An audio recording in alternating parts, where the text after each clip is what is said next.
So first, now we have two birds to love now. Yes. How do you think would be a meeting between Yasker and Eileen? Do you think they would get along? That's a good question. That's a very good question. It all began 1,200 years ago, in the Elven Golden Era, before the arrival of humans and monsters in the world.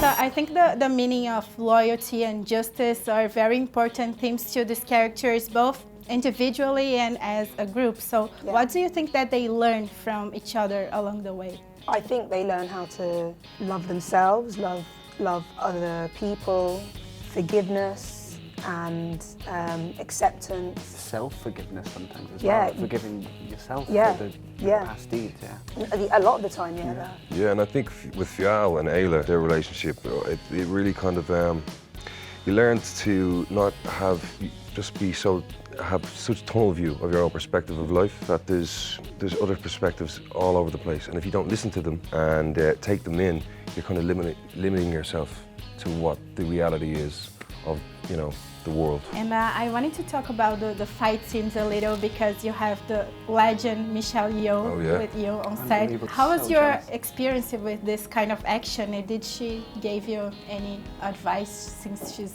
the best fighter? Yeah, I mean, she pulled me aside one day and said I was stressing too much about the work. Yeah, she says. Which made you stress more. Which made me stress a little bit more. Yeah, no, you're like, you okay, know, I'll she stop says you doing just need to just be calm and just, you know, you've done the work and we're in the flow of it now, and just understand that, you know, if anything was an issue, you'd know. We were able to ask questions like outside of acting. She really kind of like guided us personally of just like how to have the stamina of coming to work every day and really being able to pour in 100%. So she was a resource of knowledge. Joey, what do you think that the fans of the original show are going to enjoy the most here, especially now we are waiting for season 3? I think the fans of the books and fans of, but even the video games actually, there's a couple of bits and bobs in there, but there are Easter eggs at first. You kind of see them and you start to go, oh, that's cool, that's fun, I'm glad that they've enjoyed that. And by the end, you start to really understand the sheer impact of this story and how it shaped the stories that we're telling over on season 3 and beyond. There isn't even really room to breathe at points. You're just so swept up in this whirlwind of a show that just powers you forward.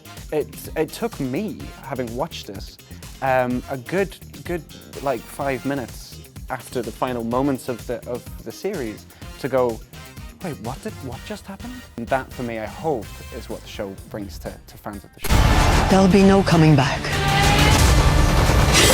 So first, now we have two birds to love now. How do you think would be a meeting between Yasker and Eileen? Do you think they would? That's a good question. That's a very good question. I mean, Yaskia would be, I think, simultaneously turned on and terrified.